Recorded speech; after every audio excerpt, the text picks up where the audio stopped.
Kuatkan tekad, kuatkan hati. Negeri ini memanggilmu kawan. Belajar bergerak berbagi untuk negeri. Guru penggerak majukan pendidikan. Guru. Waalaikumsalam warahmatullahi wabarakatuh. Pun sehat? Alhamdulillah Bu, sehat Bu. Alhamdulillah sehat. Niki terkait tugas kula sebagai calon guru penggerak, bertugas untuk berbincang-bincang kali Ibu Kepala Sekolah mengenai dilema etika Bu. Yang saya ingin tanyakan kepada Ibu, selama ini bagaimana Ibu dapat mengidentifikasi kasus-kasus yang merupakan dilema etika atau mungkin bujukan moral gitu. Ya, kasus-kasus yang ini termasuk merupakan dilema dilema etika atau bujukan moral bagi saya selaku kepala sekolah itu sebenarnya banyak Bu.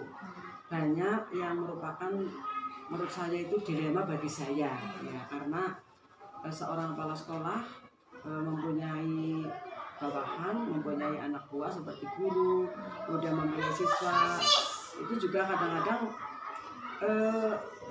mereka sudah diberi peraturan, misalnya untuk siswa sudah diberi peraturan jam pagi tidak boleh bermain sepak bola supaya tidak keluar keringat dulu, nanti sepak bolanya kalau istirahat.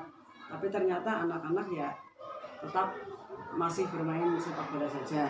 Kemudian untuk guru, misalnya guru itu sudah diberi peraturan jam 7 sudah di sekolahan, kemudian kita jam pulang itu jam 2, tapi masih ada 1-2 orang guru yang sampai sekolahan itu lebih dari jam 7. Tapi saya menyadari bahwa mereka itu karena rumahnya jauh, untuk itu ya apa yang mereka lakukan tetap saya tampung, saya catat di buku catatan pribadi dari guru ini.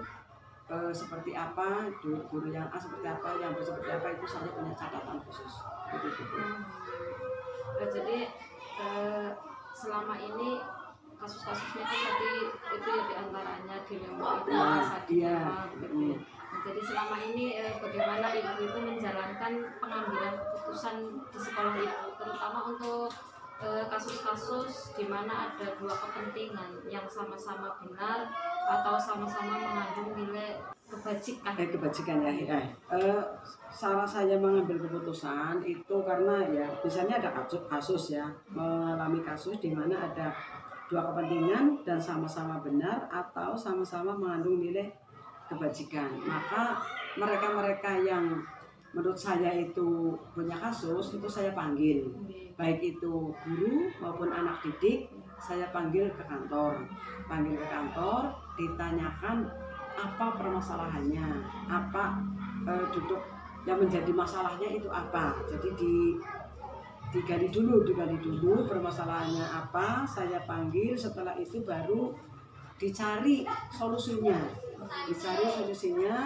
agar sama-sama bisa berjalan karena mereka sama-sama punya kepentingan, sama-sama punya niat yang baik, namun menurut saya itu masih kurang benar. Maka dicari solusinya, dicari permasalahannya, pemecahannya itu seperti apa yang terbaik. Pokoknya saya memprioritaskan yang terbaik di antara dua permasalahan, tapi mana yang lebih penting itu yang diprioritaskan seperti itu. Berarti Ibu pertama dipanggil dulu. Iya, panggil dulu, ditanya apa sih permasalahannya. Jenengan juga bisa pramugasi di sekolahan, sebenarnya itu seperti apa keluarganya, bagaimana keadaannya. Saya langsung memvonis misalnya seperti ini, ternyata mereka di rumah punya masalah, misalnya ternyata istrinya sakit, anaknya sakit, orang tuanya sakit, itu kan suatu permasalahan yang harus dicari solusinya.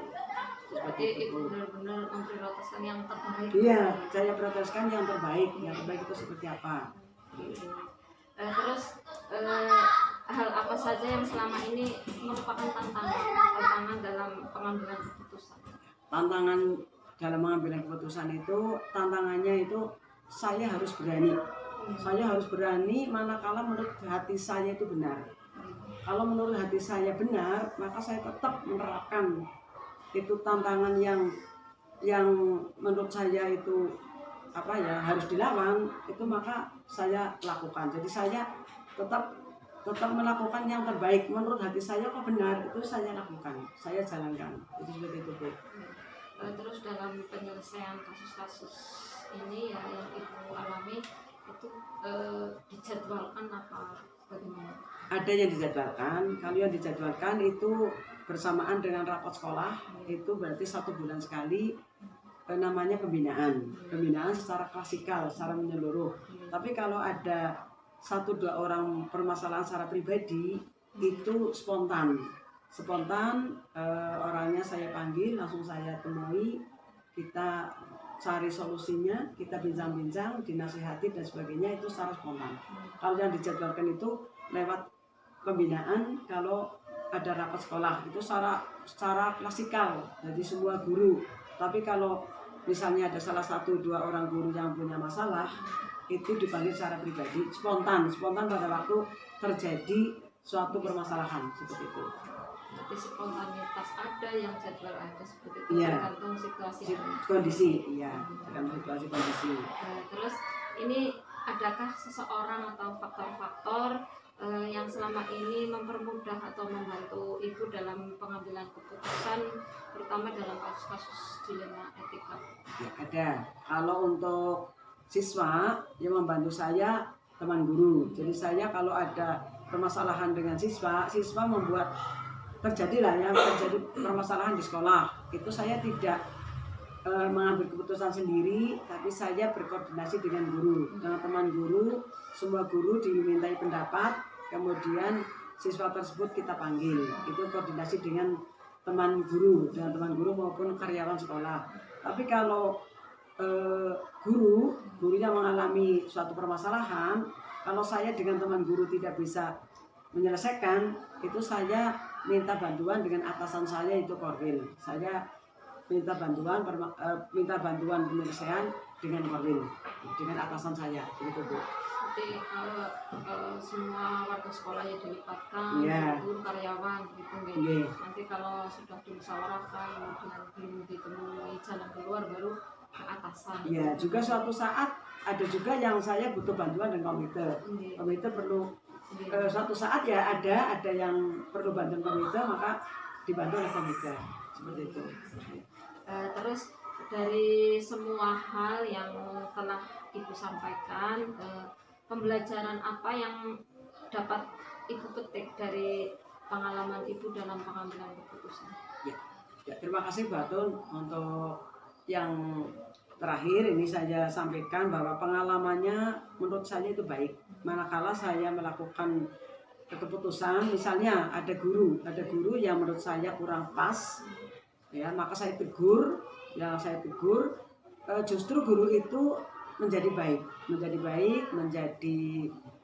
dewasa, mereka menjadi dewasa, walaupun seketika begitu saya tegur, mereka merasa kelihatannya kurang bombong, ya mungkin kurang legowo, tetapi lama-kelamaan justru mereka sadar menjadi dewasa dan bisa melaksanakan tugas dengan baik. Yang saya amati betul-betul ada hikmahnya karena saya begitu menegur juga menurut saya teguran saya yang benar, walaupun mereka merasa saya mungkin terlalu disiplin, terlalu saklek, tapi menurut saya itu saya benar, saya sesuai aturan yang ada. Mereka lama-lama sadar dan menjadi baik. Hikmahnya sangat baik menurut saya. Mereka jadi sadar, menjadi dewasa, bisa melaksanakan tugas dengan baik. Ya, Ibu terima kasih atas waktunya. Mohon maaf Bu untuk waktunya saya ganggu gitu. Tidak apa-apa. Untuk bincang-bincang saya dengan Ibu Kepala SD Negeri 2 Sirau sudah selesai. Semoga bisa bermanfaat untuk diri saya ke depan. Demikian, wassalamualaikum warahmatullahi wabarakatuh. Waalaikumsalam.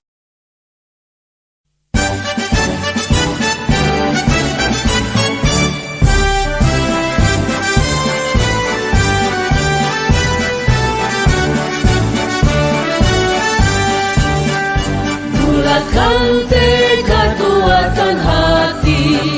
Negeri ini memanggilmu kawan. Belajar bergerak berbagi untuk negeri. Guru penggerak majukan pendidikan. Guru penggerak menghamba pada murid. Kreatif rancang pembelajaran. Hargai potensi, tingkatkan prestasi. Lahirkan profil pelajar Pancasila. Belajar bergerak berbagi untuk negeri. Kita menjalin kolaborasi.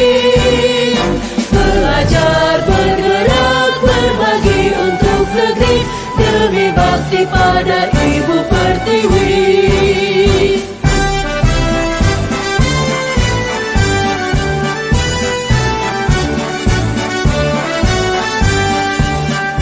Bulatkan tekad, kuatkan hati. Negeri